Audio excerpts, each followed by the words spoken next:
Hello, this is Public Matters. I'm Issa Sago. Public Matters is a flashy program that sheds light on developmental issues across all sectors and how those issues promote or impede the growth of Nigeria. I will talk about those issues so that you contribute, you share your own light and your perspective to those things. And now we're looking at very serious matter. We'll look at one or two, a couple of few failed contracts, and we'll talk more on those. Let's take a short break and we'll be back.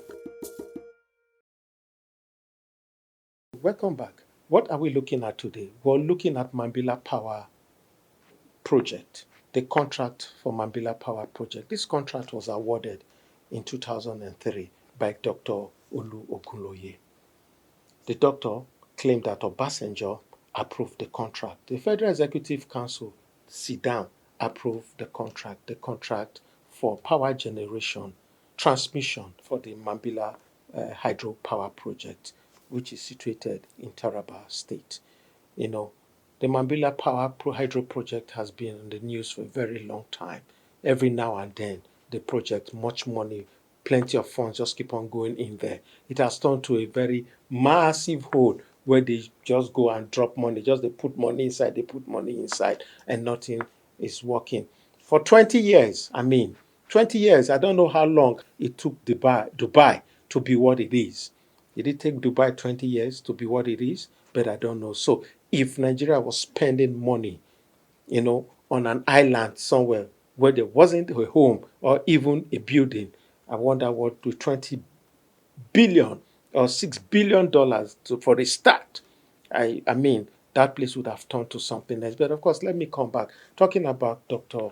Olu Ogunloye, he was declared wanted by the Economic and Financial Crimes Commission, and recently we heard he's been heard there. He's there in the cooler so that he can say or he can assist the commission to unravel the details about the power contract that was awarded, the Mambila Hydro power contract awarded to Sunrise Power and Transmission Limited. Sunrise Power and Transmission Limited has taken Nigeria to the international chambers of commerce for breach of contract and is suing Nigeria 2.4 billion, that Nigeria must pay 2.4 billion dollars for breaching the contract that was awarded to it in 2003. Now, the former minister of Power and Steel, Ologunloye, said Obasanjo approved the contract. Obasanjo hala say no, he no approve contract. Say he no even hear anything about that contract. He no know. The only thing we know for the contract, what he knew was that he told the minister they should negotiate. But the minister said no, beyond negotiation, Obasanjo was in the know and approved the contract. And they've been a back and forth for over 20 years. I could remember sometime the government has actually negotiated with Sunrise that they will give them 200 million to settle this matter. I think the company refused. I don't really know what happened. We will check and get back to you, but that is what it is presently. And I tell you, there are several other contracts like that all over the whole place. Now, this is our position, Public Matters. Our position is that did Obasanjo award the contract of 6 billion? If Obasanjo awarded the contract, are there documents to show that FEC, the Federal Executive Council, actually awarded the contract? And what are the details? Where the detail of those contracts? I mean, you don't award contract in the air. Who they award contract for air? I mean, there should be issues. There should be real facts, documents to back this award. What is Sunrise Power and Transmission presenting? What is the detail? But of course, does pre-qualification amount to debt to a contract? I mean, the contract has processes, and there are processes you just have to follow in the contract. But the minister is taking the side of Sunrise Power and Transmission Limited. If Dr. Oluogunloye knows this contract was awarded, let us set up a commission. I think it would be the right thing to do. Set up a public commission to unravel the issue regarding the Mambila hydropower project and all other projects. A lot of them. There are thousands of them all over the whole place. I don't know if you heard of P and ID, a share company. We'll talk about it in our next episode. I don't want to go into the details now, but the matter now is that Sunrise is suing Nigeria $2.4 billion. $2.4 billion. Nigeria get them.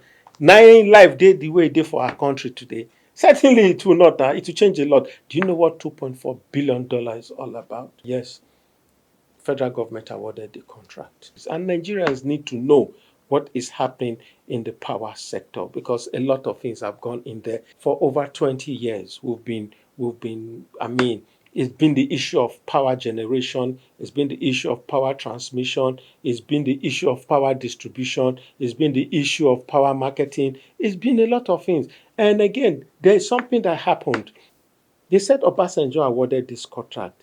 If Obasanjo actually awarded this contract, would the same Obasanjo come back in a second tenure and divided this contract into piecemeal, into engineering aspect, the hydro whatever has aspect, and into a lot of components? And the doctor claimed that one of the components was cost 1 point something billion as against the entire 6 billion which was initially awarded for build, operate, and transfer. If you do not know what build, operate, and transfer is, let me tell you, let me break it down. That the company where they award this contract to, na him go source money take build am. Na him go source money, na him go operate am. The manpower to take operate am, the skill, everything, na the company go take care of am. You understand me? And after some years, when he don't make him money back, he go come now transfer am back to Nigeria. So now then Nigeria go come start to they make their own money. That the liability and the cost of developing the project itself into a functional state, now the company, now Sunrise Power, that's of them go take care of that responsibility. Where they source the money for, that is their own business. Whatever they do to get their money, as long as they build, they operate, they transfer for 40 years. After 40 years, then Nigerian government can now take possession of the infrastructure or the Mambila power, hydropower station. I mean, that is how it's supposed to have been. But all of that did not work out. And as I speak, the Mambila hydropower electric generation plant, I mean, is still not yet completed. I mean, I heard it's quite in its advanced stage, but for 20 years. I mean, it's quite disheartening. All of these and many more contracts all over the whole place. I've been going through a lot of problems, but we just hope that things work out well and this matter is settled. But what it is now, the Sunrise says Nigeria must pay, and Nigeria is saying no, we are not paying. Reason EFCC step into it to investigate the matter. That is what EFCC is looking at to say, no, Minister, you say you awarded this contract, Obasanjo government awarded this contract. Let's look into it. Let's look into it into details, and maybe EFCC don't see signs, say the thing not too clear, so they are taking it further. But Obasanjo say he dey ready to testify in court when they call him to testify physically in person to state wetin he know concerning the contract. But one thing wey he dey sure of, say he no award the contract. But of course, a lot of critics, a lot of people have been saying no, government actually awarded the contract. That Olu Ogunloye is just being used as a scapegoat. You know, then they use them. Then they use them as somebody they want break coconuts for his head. You know, say a lot of issues they concerning the contract. That is the issue. That no, the doctor is innocent. Of course, presumably he's innocent until it's found guilty. Looking at issues around the contract awarded to Sunrise Power and Transmission Limited. Do they have a claim? And what is the nature of the claim? And if they do, what are the documents to back up the claims that they are pursuing in the International Chambers of Commerce in France? So this is public matters. What is your own side of this? What is your contribution? What do you think? Should issues like this, matter like this, be swept under the carpet? Or these are matters we should talk about, we should insist. If Nigeria will pay, Nigeria should negotiate properly. Let's hear your own side of this whole thing. Thank you very much and see you in our next episode. My name is Isa Yusuf Sago. Bye.